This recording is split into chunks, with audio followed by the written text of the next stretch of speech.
the Pali, it uses... Now I have to use two glasses, you see.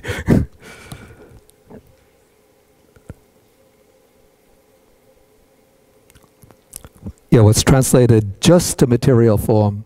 In Pali, it's pretty potent way of expressing this. It's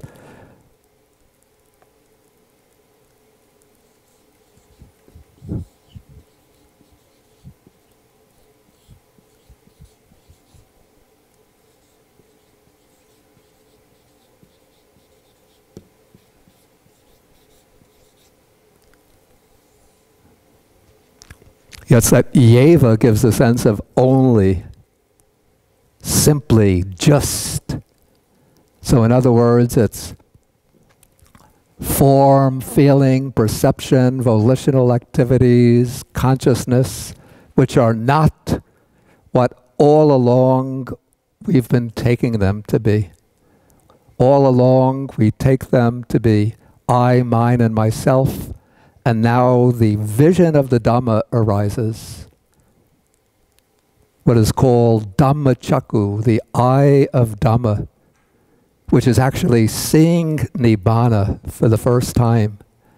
And when one sees Nibbana for the first time, at the same time, one could sort of look back at the five aggregates and see them without any clinging to I, mine, and myself.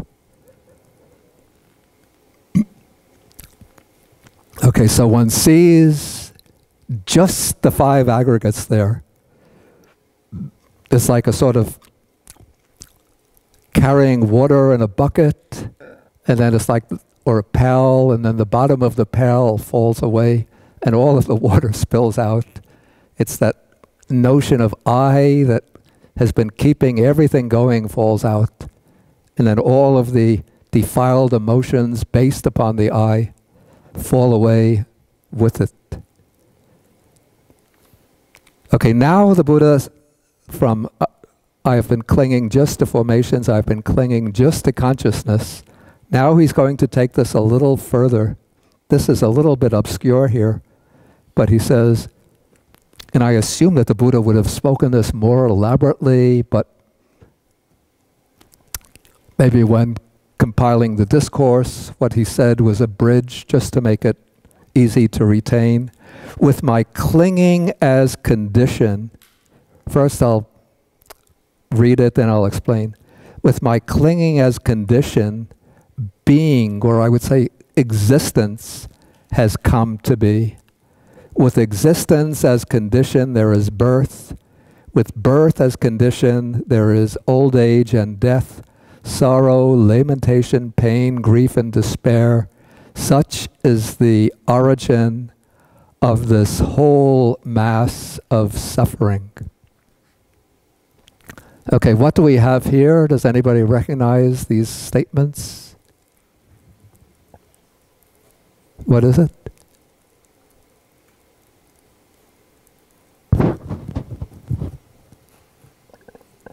Speak up. Yeah.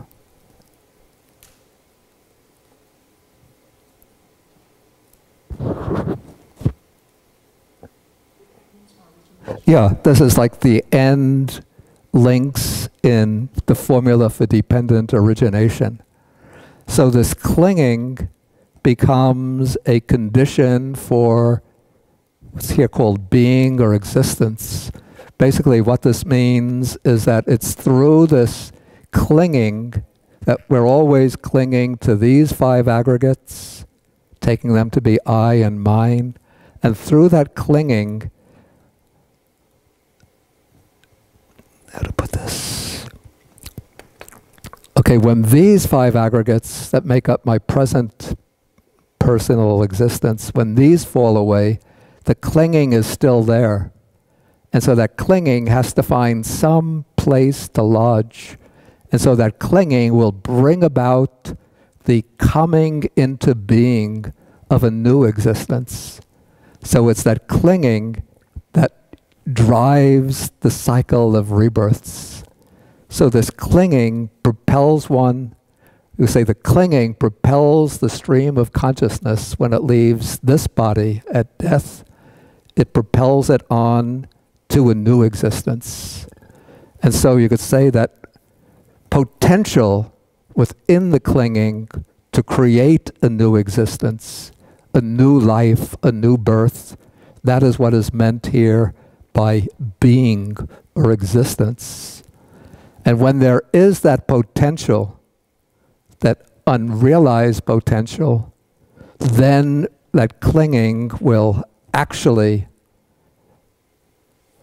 instigate or start off the coming into being of a new existence. And that initial moment of coming into being of the new life is what is called birth. And then with the occurrence of birth, then it's followed by growth, development, then eventually by aging, decay, and death. And within the course of that life, there will be sorrow, lamentation, pain, grief, and despair. So the Buddha says, such is the origin of this whole mass of suffering.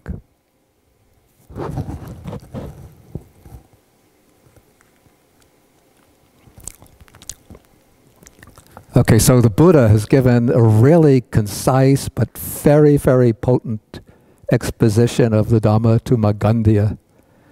And then Magandiya says, I have confidence in Master Gautama, in the Buddha, that you can teach me the Dhamma in such a way that I might rise up from this very seat, cured of my blindness. So he believes that if the Buddha continues to teach him, he will, even while sitting there, he will gain the vision of the Dhamma. He'll see the truth of the Dhamma for himself. Okay, so now the Buddha gives him some more practical advice.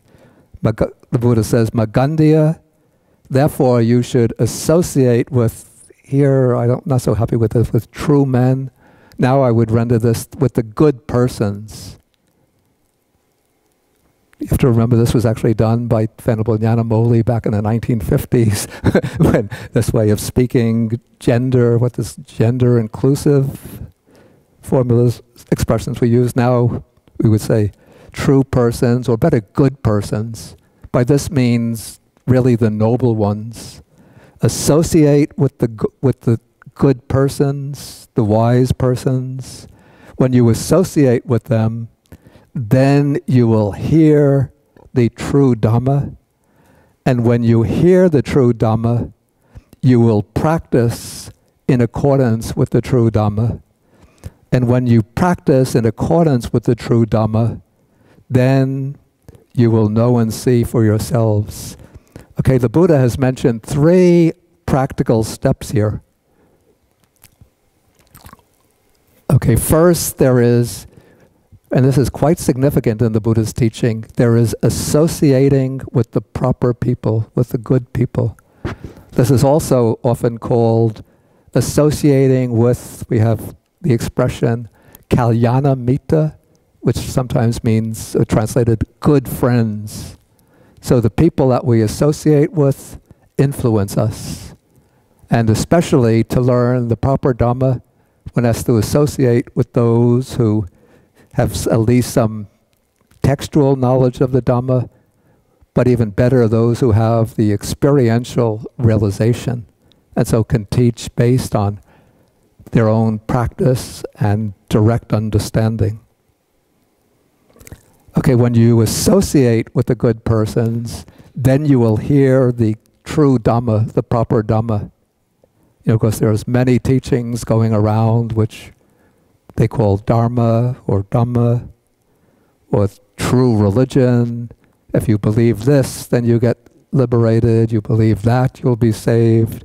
But you want to hear the proper Dhamma, the Dhamma that can really teach one how to distinguish what is good, what is bad, what is wholesome, what is unwholesome, what is beneficial to oneself and others, what is harmful to oneself and others, and then how to practice.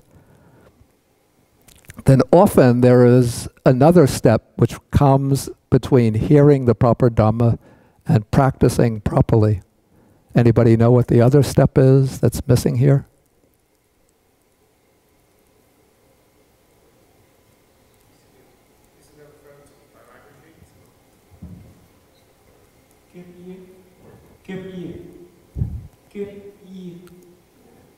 No. That's giving ear is sort of already implied by hearing the good Dhamma. Maybe ethical discipline is also implied by Speak more. ethical discipline. I think that would be probably comprised under proper practice. But there's something else. Often we get these 4 factors together.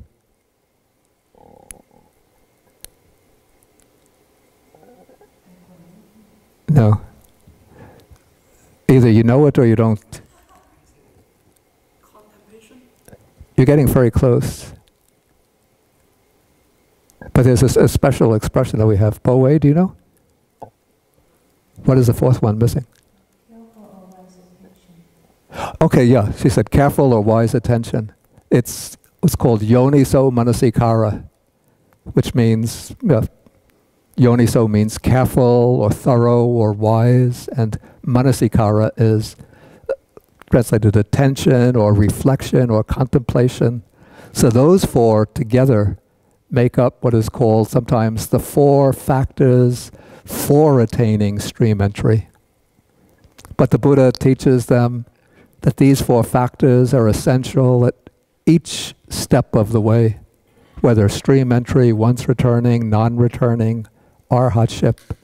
It's always beneficial to associate with the good persons. When you associate with the good persons, then you hear the good Dharma. When you hear the good Dhamma, then you take the Dhamma as a theme for examination, reflection, consideration. You review it, reflect on it, see how it applies to one's personal life. Then one practices in accordance with the Dhamma. That becomes the 4th step, which sort of will already include ethical discipline, but especially practicing in accordance with the Dhamma. The way it's explained in other suttas, it's usually explained as the practice of insight meditation. Okay, then when you practice in accordance with the Dhamma, then you will know and see for yourself thus. These are diseases, tumors, and darts. What are the diseases, tumors, and darts? Right, it's the 5 aggregates subject to clinging. But here, these diseases, tumors, and darts cease without remainder. So this is referring to where these things cease without remainder. What is it?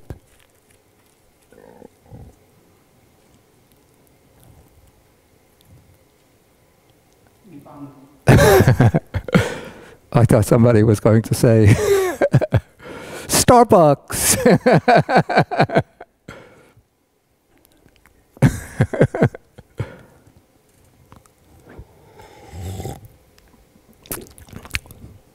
Well, Ben and Jerry's ice cream parlor. No, it's Nibbana. Okay, so that you see that the 5 aggregates that we're clinging to as self are really always subject to suffering, and then you see Nibbana as being that state, realm, reality, which is completely free from those objects of clinging. So now when you see into that truth of Nibbana, then that clinging starts to fall away. And with the cessation of my clinging comes cessation of being or becoming. As clinging drops off, then that driving force that will create new existence, life after life, starts to become debilitated till it finally ceases. And with the cessation of being, existence, or becoming, there is the cessation of birth. With the cessation of birth, the cessation of old age and death, sorrow, lamentation, pain, grief, and despair. The cessation of this whole mass of suffering. Okay, so that is the Buddha's sort of concluding part of the exposition. So you could say that the Buddha has brought the discourse to its completion, to its climax, by showing the full attainment of Nibbana. And according to, I think this was said in the Chinese version, that at this point Magandiya attained stream entry. So he gained that vision of the Dhamma for himself. But that isn't in the Pali version. Maybe I'll ask at this point whether there are any questions before we just take the sutta to its end. Yes, I do. I have 3 questions, and you may defer on all of them, which I certainly respect. Going backwards, as you described it, ignorance as related to the clinging and of the aggregates, it seems to me an intensely powerful and frightening message politically in terms of the entire structure of property ownership in this country. Immensely, that's one. What was the last word you said? Just Immensely. Big statements. Yeah. The second connection I made of the possibility, and I know this is not what was meant, of interpreting the simile of the blind man as ignorance is bliss because he was so happy not knowing. Yeah. And I know that's not what's meant, but I could go there. And after that, the very first one, I have heard about concerns when people are moving in this path of losing that pleasure and being afraid that life is just going to be so flat without any of that attachment to any of the aggregates. So and all the above. Okay, these are all three very good questions. Okay, the first one, that the way ignorance is a condition for clinging and how that reflects on the sense of property values in this country. Property ownership. Yeah, I mean, that's, the implications are just so vast because we place so much sense of self gets built up on how much property one owns and the value of the property one owns. You know, of course, from a mundane perspective, it's good to own enough, land, maybe to have one's own house, to have a house, just the kind of ownership that's necessary to get along in day-to-day life. But that compulsive drive to acquire more and more, just to bolster one's resources beyond reasonable need, and just to strengthen that sense of domination and power over others and one's sense of self-importance, all of that is extremely, harmful to oneself and to others. And so if people were to operate with the idea that ultimately nothing really belongs to us, and we use everything that we claim as our property just as a kind of temporary expedience for getting along in life, then we could get along much more peacefully with one another, both at the personal level and at the national and international level. Okay, that's in terms of the first question. The second question, wouldn't it have been better for the blind man never to have gotten his vision, just to remain in ignorance? Well, I think all of us would think if we were blind, we would still want to gain sight. If we were blind from birth and then suddenly some doctors had come up with a remedy and we could regain our sight, we would want to regain our sight, even though it would mean that we have to look at many unpleasant things. So still considered desirable to have. In any case, don't try to push similes too far. Sometimes they don't work if you push them too hard. That thing about ignorance being bliss, to me, the most important point in here is when Magandiya says that I have confidence that you will relieve me of my blindness. Yeah. It indicates that he has now seen that he is blind. Oh yeah, that's good. Yeah, that's right. Yeah. That's a very, very good point. Yeah. That has happened out of the, as you pointed out, the very gradual, Yeah. presenting a metaphor. He doesn't say Buddha doesn't say you wish you that. Yeah. And he sees he's blind. Yeah. And then all the rest of it happens. Yeah, because when Magandiya first met the Buddha, Magandiya was so proud and he was dismissing the Buddha, almost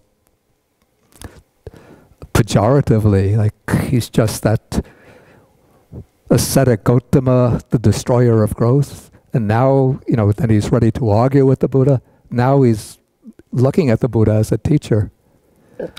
Now, now that I've answered the first two, let me see how good my memory is. The third question. Don't tell me.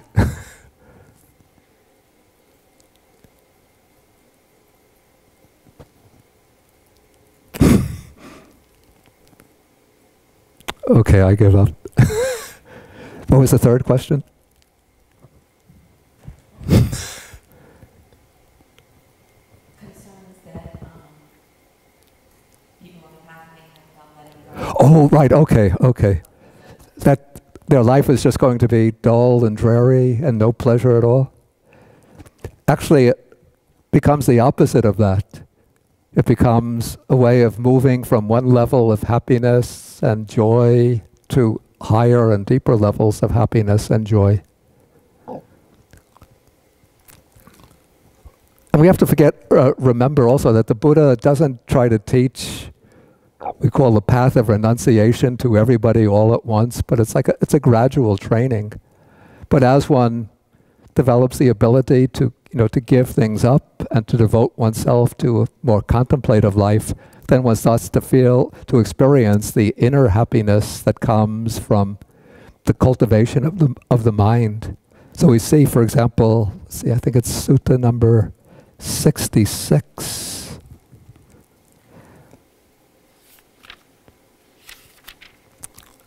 The Buddha speaks of Paviveka Sukha, Nekama Sukha, Paviveka Sukha, Upassama Sukha, Bodhi Sukha, I think.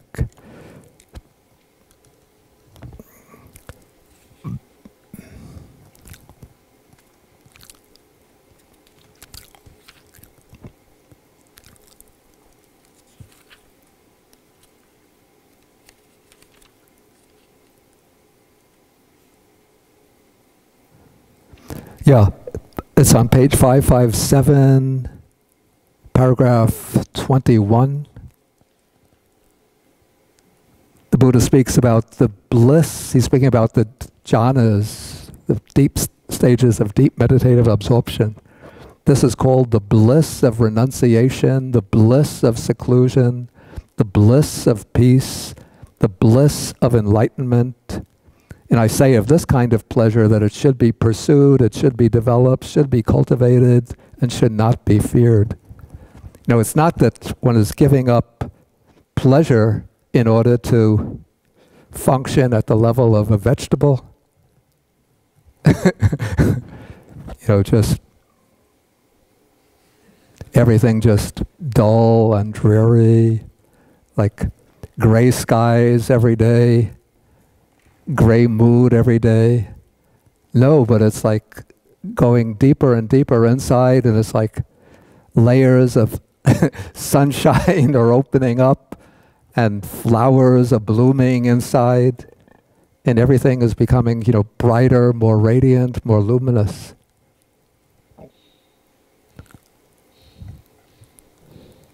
Okay, so those are the three questions. Okay, please.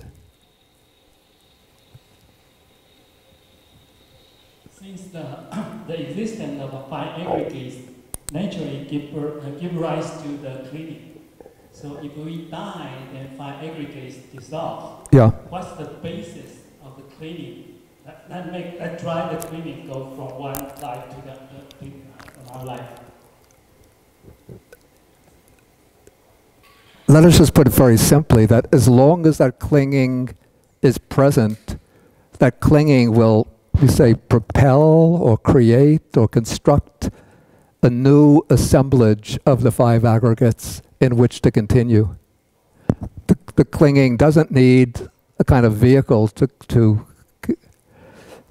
continue, but just the clinging by itself within the five aggregates. When those five aggregates pass away, it creates a new set of five aggregates. Maybe it's a little bit like within the fruit, there are the seeds. When the fruit drops down to the ground, don't try to take this simile too literally, but the seeds will create a new tree which will give rise to new fruits. And then those fruits will drop down and deposit their seeds in the ground. So that's the way it works with clinging gives rise to the five aggregates. On the basis of the five aggregates, there's clinging. This clinging gives rise to a new set of five aggregates.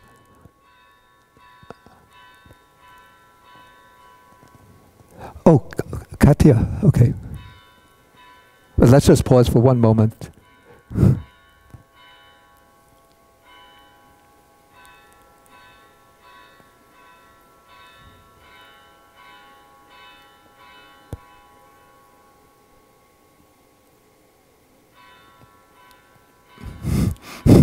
2 moments.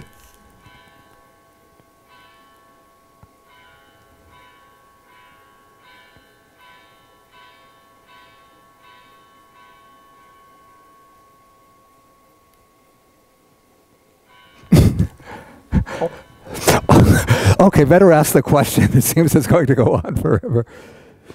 Okay. You had indicated that the clinging constructs a new set of five aggregates.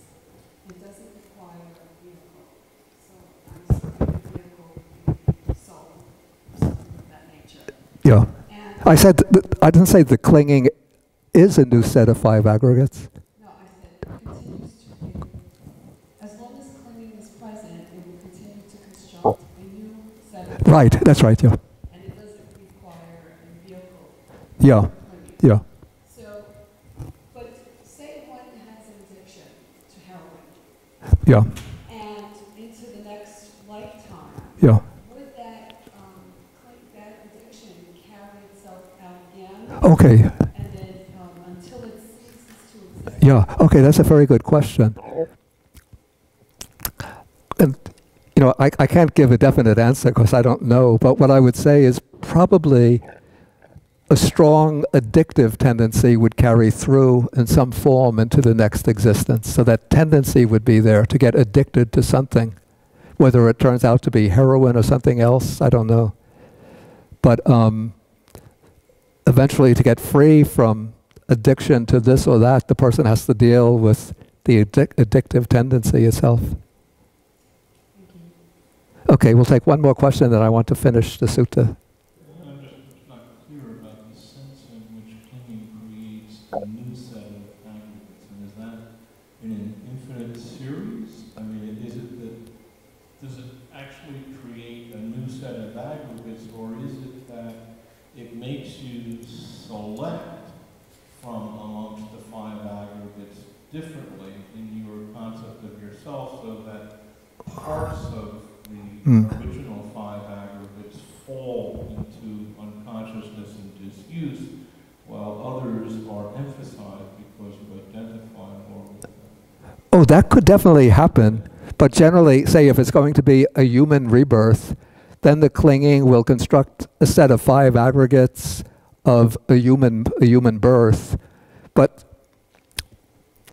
if the person in this life, life A, has a strong identification with a particular aggregate, with say somebody is very much identified with feeling, like a very emotional person, given to aesthetic experiences, then there'll be a tendency for that aggregate to be again emphasized in the new existence. So the person will tend to be more a feeling-prone person in the new life. Whereas if somebody is more like an intellectual, a thinker, then that might affect the aggregate, say, of consciousness in the next life. So that aggregate will have a stronger function. That's my supposition. Okay, let us just take the discourse through to its conclusion. Okay, so when the Buddha finished his exposition, now the wanderer Magandiya exclaims, this is sort of like stock passage, excellent Master, what magnificent Master Gotama, magnificent Master Gotama, you have taught the Dhamma in many ways, as though you were turning upright what was upside down, revealing what was hidden, showing the way to one who is lost, holding up a lamp in the dark for one with eyesight to see forms. Now he goes for refuge to the Buddha, Dharma, Sangha, and now, surprise, he says, I would receive the going forth under Master Gotama. That means he wants to become a monk disciple under Master Gotama. I would receive the full admission. He wants to become fully admitted to the Buddhist monastic order. Then the Buddha said, one who formerly belonged to another sect, because Magandiya belonged to another sect, and wants to enter my Dhamma and discipline, normally lives on probation for 4 months. As I explained this recently in relation to an early, I think this was to one of the Vacchagotta suttas.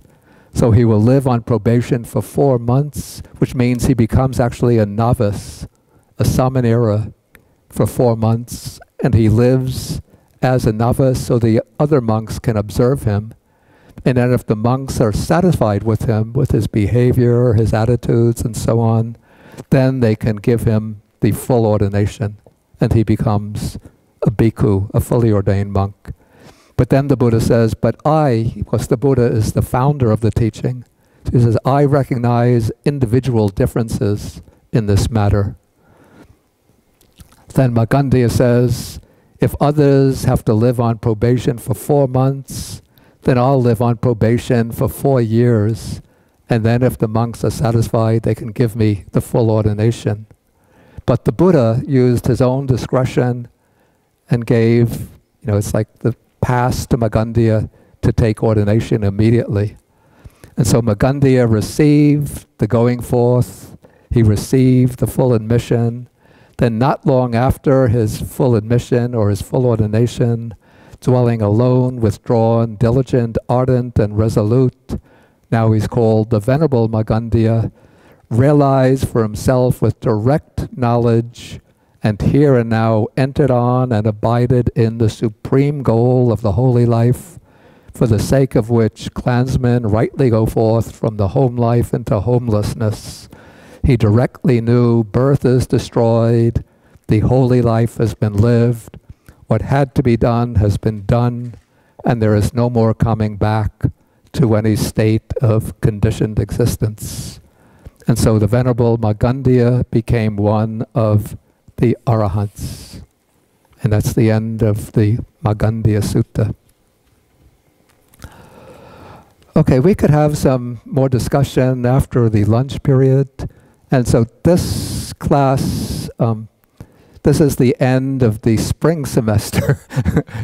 And then we have like a little break now because there's the summer school takes place here next weekend. And so we'll have the next class, we'll start again the summer session, summer school, on July 15th. And Venerable Sudama was to send out the program of classes with the announcement this morning. And it will go up on the Buddhist Association website if you want to see, if you didn't get it this morning and you want to follow it. And I will give on that day, July 15th, those who want can come at 9 o'clock. Then I'll just give a repetition of the basic instructions of meditation for anybody who wants basic instructions. Okay, we'll end the session with the sharing of the merits. So I think you have the formula in front of you, and the formulas for the recitation are now up on the website. Okay, so you can chant along with me. Akasata chabumata deva naga mahidika punyantang anumoditva chirang rakantu sasanang. Akasata chabumata deva naga mahidika punyantang anumoditva chirang rakantu desanang. Akasata chabumata deva naga mahidika punyantang anumoditva chirang rakantu mang parang. Etavata cha amhehi sampadang punya sampadang sabbe devanumodantu sabba sampati siddhya. Etavata cha amhehi sampadang punya sampadang sabbe bhutanumodantu sabba sampati siddhya. Etavata cha amhehi sampadang punya sampadang sabbe satanumodantu sabba sampati siddhya. Bhavagupadaya avichihetato etantare satakayupapanna rupiya rupicha asanya sanino dukkha pamuchantu pusantu nibuting.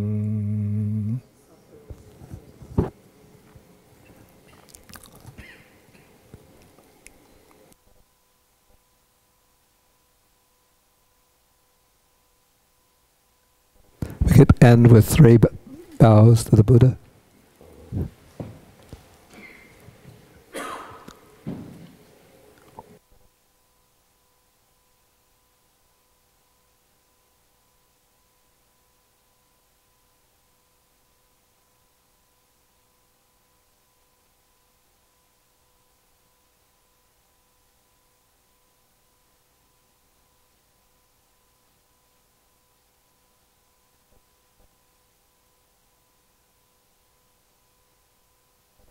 Okay, we'll come back, say 12:10, 12:15, something like that.